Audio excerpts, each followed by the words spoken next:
Salve, salve, nação! Nação, vamos embora com mais um vídeo sobre o nosso Flamengo, né? O Flamengo em reta final já de preparação para poder enfrentar o Fluminense no dia 1º de abril, o famoso dia da mentira, né?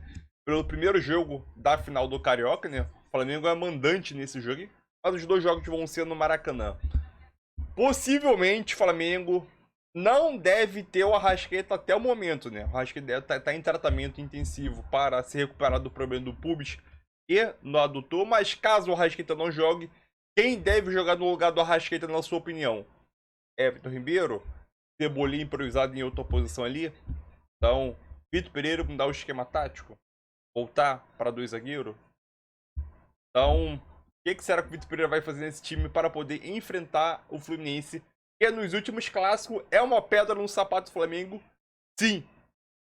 Então, vambora reger aqui mais um vídeo, vai deixando seu like, a sua inscrição para ajudar o canal, crédito ao canal da ESPN Brasil, link na descrição como crédito, e vambora para o vídeo. Colocaria no time, se o Arrascaeta não jogar, que eu acredito que ele possa recuperar. Tem 10 dias, não descarto já o Arrascaeta. Eu esperaria mais, né? Vamos ver aí passar a semana, daqui a pouco ele pode voltar a treinar. O Vitor Pereira disse que ele sentiu no meio de semana e assim mesmo levou ele para o jogo, né, contra o Vasco. Então acredito que de repente segura, poupa, vai fazendo ali academia, fortalecimento. O Gabigol também não treinou hoje, também ficou na academia. Então assim, esperaria um pouco para ter essa... Agora vamos ver, analisando, o Arrascaeta está fora. A minha formação ideal, eu colocaria o Everton Cebolinha e o Everton Ribeiro e tiraria o terceiro zagueiro. Eu baixaria os dois laterais com uma linha de 4, com dois zagueiros. Faria o meio campo ali com o Thiago e o Gerson, com o próprio Everton Ribeiro. E aí Everton, Cebolinha, Pedro e Gabigol. Esse é o time que eu colocaria, né? Acho que o Flamengo tem características ofensivas. Esses jogadores com 10 dias de treinamento, de trabalho, de ajuste, fica o meio campo, né? O Everton Cebolinha volta bem para marcar, o Everton Ribeiro também tem essa característica, volta para marcar, ajuda os dois volantes, ainda tem um Gabigol e Pedro para fechar ali, voltar pelo meio. Eu agora não acredito que ele vai fazer isso, acho que ele deve manter os três zagueiros, ele tem optado por isso. Aí deve jogar o Varela pelo lado direito, o Ayrton pelo lado esquerdo, como os alas, né? E aí vem a minha dúvida. Ele pode botar o Vidal e adiantar o Gerson. Ele pode botar o Everton Ribeiro direto ali naquela função, com os dois na frente. Ou ele pode optar pelo Everton Cebolinha. Né? Então, assim, o Gabigol tem movimentado muito, tem voltado ali para quase ser um armador. Tem essas três opções na mente dele. Na minha, simples. A Arrascaeta não joga, eu além de colocar o Everton Ribeiro, coloco o Everton Cebolinha e ainda tiraria o zagueiro. Pensando no Fluminense, Pascoal? Já está tirando um zagueiro. Eu acho que isso ele não vai fazer. Eu acho que definitivamente, nesse instante, não.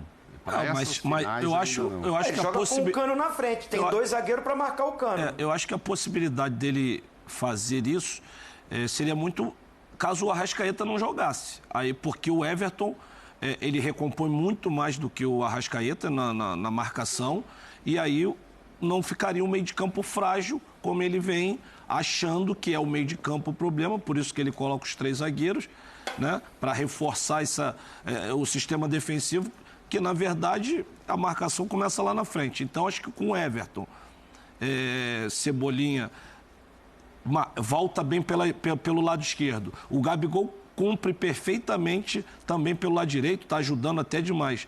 O meio de campo, acho que com os três jogadores fica. Mas assim. Os três jogadores, você diz o Everton, Thiago Maia, e Gerson. E Everton. Exatamente. Mas, sinceramente, eu não acredito que ele vai fazer isso. Eu concordo com o Zinho. Eu acho que a melhor opção é tirar um zagueiro. Tirar o zagueiro, porque acho que não tem necessidade disso, pensando nos termos defensivos. Ele quer melhorar a parte defensiva, mas não é, na minha maneira de ver, dessa maneira, com os três zagueiros. Mas eu acho que ele vai manter isso, vai jogar com o Varela, que, na minha opinião, também, nesse esquema, é mal utilizado, porque não é um lateral como o Ayrton Lucas, que é carreira, apoia de verdade, é um atacante, né? O Varela não é esse, acho que o Flamengo perde por esse lado, mas enfim, eu acho que ele vai manter isso, principalmente sendo o jogo contra o Fluminense, que ele, nos 2 jogos ali que tiveram, em muitos momentos o Fluminense foi superior, então ele vai ter, acredito que vai ter essa precaução. Eu penso o seguinte, se ele botar o Varela de lateral, ele vai ter que botar o Matheus Gonçalves na ponta direita. Porque ele vai ocupar o espaço na ponta para entrar em diagonal. Porque o Varela não ocupa esse espaço. Quem ocupa esse espaço é o Matheus Gonçalves. Sim. Então, são pontos de interrogação. Mas só jogam 11. Então, mas tem pontos de interrogação que é pra gente ver, né? Como montar isso aí. Se ele colocar de início, o Cebolinha na esquerda, quem vai ficar nessa direita aí já é o Gabigol. Nesse time entendeu? com o Cebolinha. Aí, se você põe um ponta de cada lado, o Gabigol e o Pedro, alguém vai sobrar no meio campo. Aí você não tem meio campo. Você bota um ponta de cada Aí lado, você o tem que Gabigol e o pensar, Pedro, você só tem um no meio campo. Você vai botar 3 zagueiros ou 2 zagueiros? Na minha interpretação, ele vai colocar 3 zagueiros. Né? Porque até quando ele tirou o terceiro zagueiro, ele botou o Thiago Maia de zagueiro. Então, a gente tem que entender que é um plano de ação do treinador do Flamengo. Tem que entender que os 3 da frente do Fluminense... Eu só acho que se você olhar, Pascoal, se ele é um cara inteligente, ele é bom treinador, ele tem um tempo para pensar e observar o time do Fluminense, o homem de referência é o Cano. O Keno joga aberto pelo lado esquerdo e o Aras pelo lado direito. Ele espaça o time dele.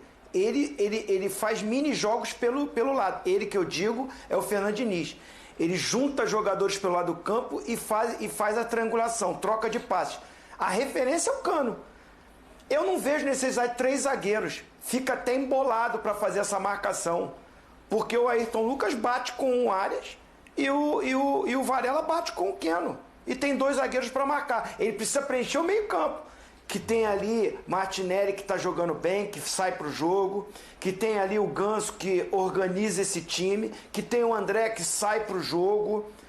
Né? Assim, eu acho que assim, ele dá espaço nesse meio para esses caras jogarem com esses pequenos jogos pelo lado. Esse jogo apoiado que se falam hoje, né? Sim. Porque vem o Samuel Xavier pelo lado.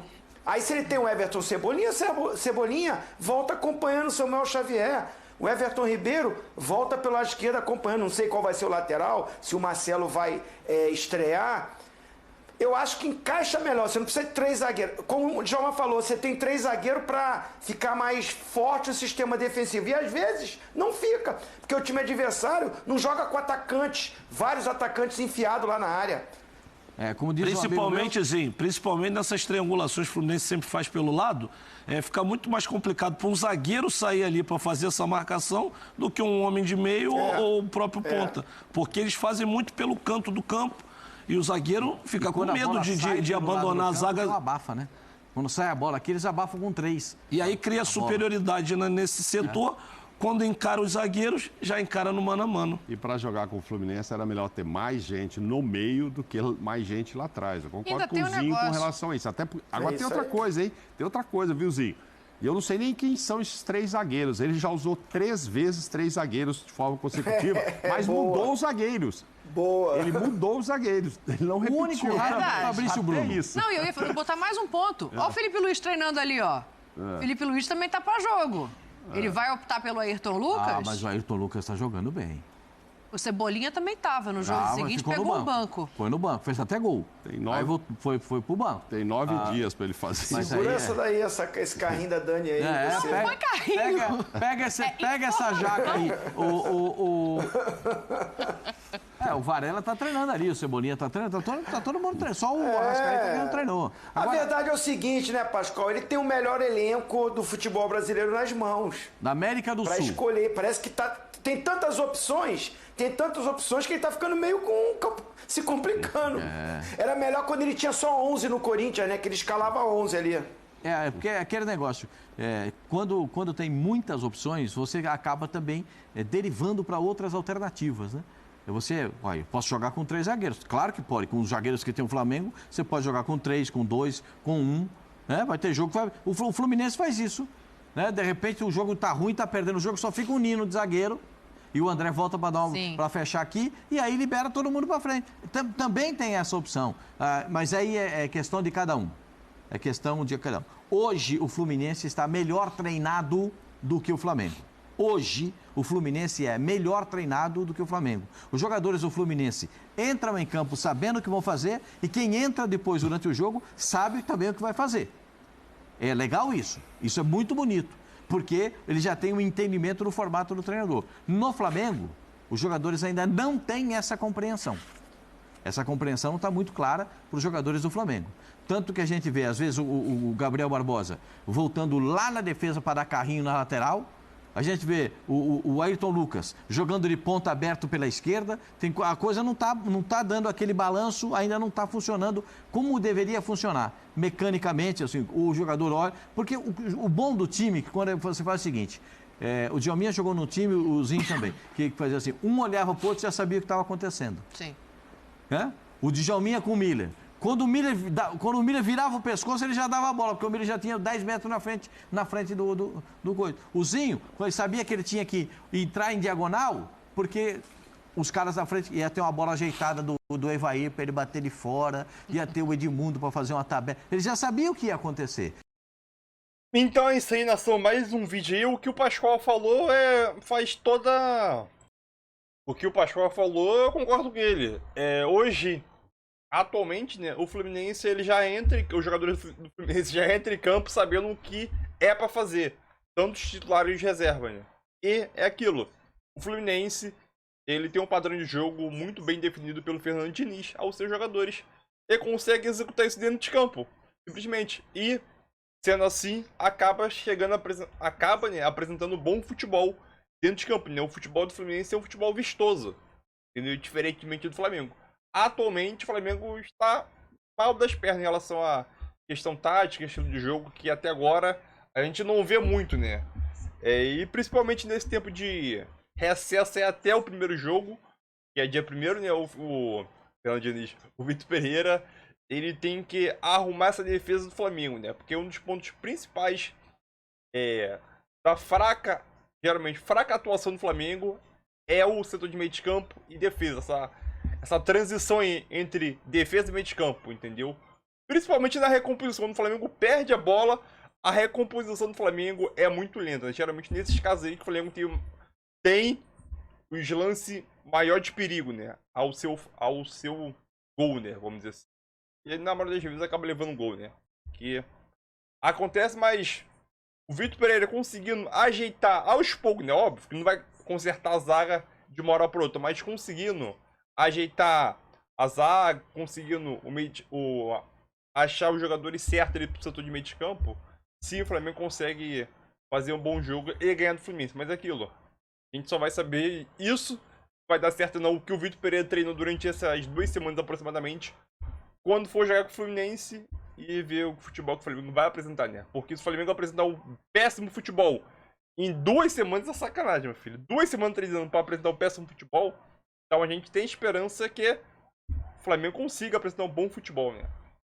A gente só fica na esperança até o momento, né? Porque tá difícil. Mas a gente tem esperança que o Flamengo vai lá, jogue e ganhe o jogo, né? Então é isso aí. Deixa seu like aí para ajudar o canal. Tamo junto, like.